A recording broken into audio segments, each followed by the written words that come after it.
Hi everybody, it's Coach Pete with academicrecruits.com, coming to you today from the University of St. Thomas with an old dear friend and mentor and a true legend in Texas basketball and Louisiana basketball, Butch Sigler. He's got about 1 million wins, including a truckload of state championships, both at Straight Jesuit here in Houston and at St. Louis Catholic over in Lake Charles, Louisiana. Coach, thanks for being here today. We appreciate you. I guess the first thing I want to talk about is you've worked at academic schools. You've had kids get recruited to every different level. Talk a little bit about the kids you had that had the D1 dream, but it didn't work out in the short term, but maybe in the long term things wound up doing just fine for those kids. Well, exactly. There's every young man dreams of playing at Kentucky or North Carolina or Kansas, but that in reality that's very difficult. Those schools are very selective in who they can recruit and who they offer scholarships to. But there's so many opportunities out there. I can think of kids like Eric Barvin over at Audi International, who played 4 years at Emory and is doing real well right now on his own with his own business. And we had a meeting the other day, and he explained to me that he would have never gotten in a school like Emory if it wouldn't have been for basketball. I can think of the Tony DeFilippo's at Straight Jesuit, who played along with Bosco and LeBlanc and McCool Cannonball. McCool went to Haverford, had a great career, got a great education, has a 6-figure income now, and same thing with Tony DeFilippo, played at Swanee and ended up going to Columbia and finishing playing. But these were kids who realized that being a strong student meant every bit as much as being a part of an athletic environment. And with Pete's program, I think it's a no-brainer for young men out there.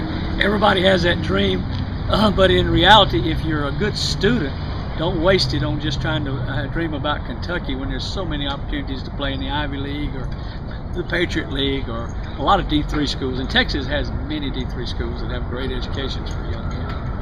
Yeah, Coach, I'm glad you shared those thoughts. Something that we recommend to everybody that we visit with is, unless you're going to make a living playing basketball, choose the school first and the basketball program second. And the stories he just mentioned, the Haverford College, the Emory University, the Swanee. These are schools where you can go that can put your whole life on a different trajectory. I'll tell you a quick story. There was a man from 5th Ward here in Houston years ago, and he went to Stanford to play football. He had a lot of opportunities to go to a lot of schools. And I asked him, he's done very, very well for himself, and I asked him, I said, do you think that that had you gone to a lesser known school academically, that you might have still made it and done just as well, because he's talented and he's smart and he works hard? And he said, you know, I'm not sure I would have. And what he said is his roommate his freshman year was P.T. Barnum's grandson. So he was rubbing elbows with the children of CEOs and senators, and he felt like it put his life on a different trajectory in terms of expectations for himself. If everybody around you is going to get their MBA from Harvard, then you start to think that's what you should do too. So I'm a big advocate, if you're not going to make a living playing basketball, to go ahead and try to pick the school that fits you the best rather than the basketball program. So Coach, I really appreciate those thoughts. Now let me ask you this. Have you had some kids over the years who were mule-headed on the Division I dream, where you had tried to advise them and say, hey, I don't think it's going to work out for you, but they didn't want to listen, they didn't want to potentially look at D3, and they chased the D1 dream, maybe by going JUCO, maybe to a prep school, maybe by trying to walk on, and where it didn't go as well as they were hoping it would. Right. You know, and usually that's the parents. Parents are so about kids playing at the bigger schools and D1 athletes, and kids pick up on that sometime, and a lot of times it's the parents' dream, not just the kid. I'll use that as a positive, where I saw a young man go to a prep school to get to go play D1, because there are those instances where that does work out. But for the most part, kids are very unrealistic. Parents are unrealistic, with basketball being put in their hands at 9 years old, and they're traveling all over the country. A lot of the values, the core values, are missing, and the reality of getting a good education and using basketball to get that good education is missing on a lot of levels. Yeah, I completely agree with that. Certainly, there are kids who go JUCO or prep school who chase the D1 dream and make it. So we're not saying, we're not telling you don't chase your dream. We're not trying to be a dream killer, but it is the exception rather than the rule. I think that's important to understand. Coach, when you advise kids, when they're looking at 5 or 6 different schools and you're trying to do pros and cons of each school and try to help them sort through the process, what are some of the things that, some of the priorities that you think families and kids should follow when making that decision? Well, first of all, most of the time you end up living where you go to school, that particular area. So maybe don't pick it with the coach because the coach may not be around very long. I always tell young men when they're being recruited, go visit with the guys that don't play as much because you're going to be shown around with people who are very happy the campus I'm talking about. And go visit with other people to see if they feel like they're getting a fair chance because they were recruited at one time as well. And see if they're happy with that particular situation because it's a difficult. And most of the young men come back and say, "Coach, it's a business," and I try to prepare them with it. When you go to college, it's no longer the coach cares about you whether you miss a shot or not. You got to make those jumpers. Those wide open shots have to be like layups, and you have to win games no matter what the level. Even D3 basketball, they want to win as well. And so you want to make sure that you're happy and being treated fairly. So, looking at the head coach, common perception is it's important to have a good relationship with him before you get there, and that's true. But like Coach said, will he be there? So above and beyond, what if you have a great relationship with a head coach, but it's been 5 years since he's been to the tournament, and he might have some heat from alumni, the posse might have the torches lit.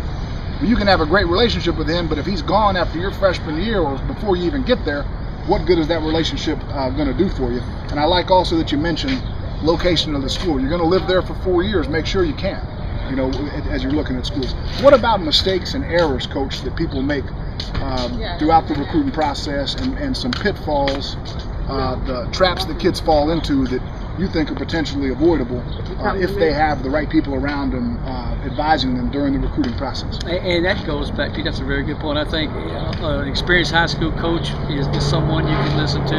If you have a good relationship with your AAU coach, that can be someone that you can rely on as well. But I think it's important that you have parental support. I've seen young men make decisions that were totally against what their parents wanted them to make, and it didn't work out. And I've seen situations that were very tough where everybody was very supportive, and for the most part those usually work out. But it's a business. I'll go back to that. It's tough to play college basketball. I have a young man over here today that Pete and I are watching work out with Coach Lucas and trying to get to go overseas, and he was a young man that was in between type kid, 6'4", where does he play? Very close to going D1, ended up D3, NAIA, at University of Mobile, had a great career.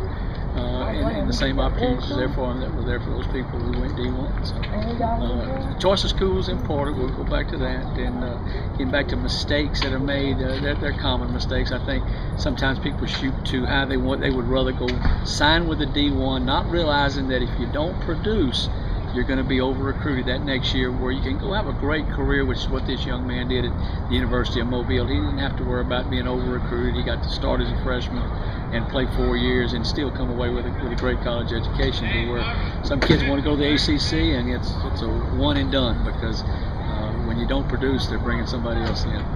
No, that's true. I think kids get caught up in level or perceived level way too much to their own detriment. And we've talked about that before on this program with some other coaches we've interviewed, where a kid might have the whole Missouri Valley Conference recruiting in the early period, and a couple of high majors just barely sniffing, and the kid wants to wait on the high majors, and sometimes winds up missing out on Missouri Valley offers, which would have been a good level for the kid in the first place. Coach, it's like 114 degrees outside, so we're probably going to cut the interview a little bit short. Were there any other final thoughts you had that you wanted to share? Tricks of the trade or little nuggets that maybe the average person who hadn't been through it before might not know about?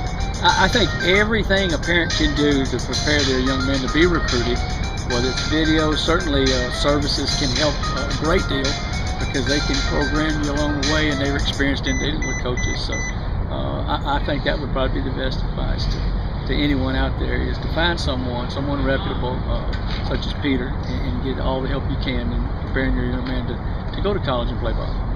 Well, that's one of the main things we harp on, Coach, is do your work early. And whether it's us, whether it's berecruited.com, whether it's any number of services out there, it could even be something as simple as your Facebook account. You can become friends with college coaches on Facebook, but if they're not beating down your door, you need to make sure you go beat down their door.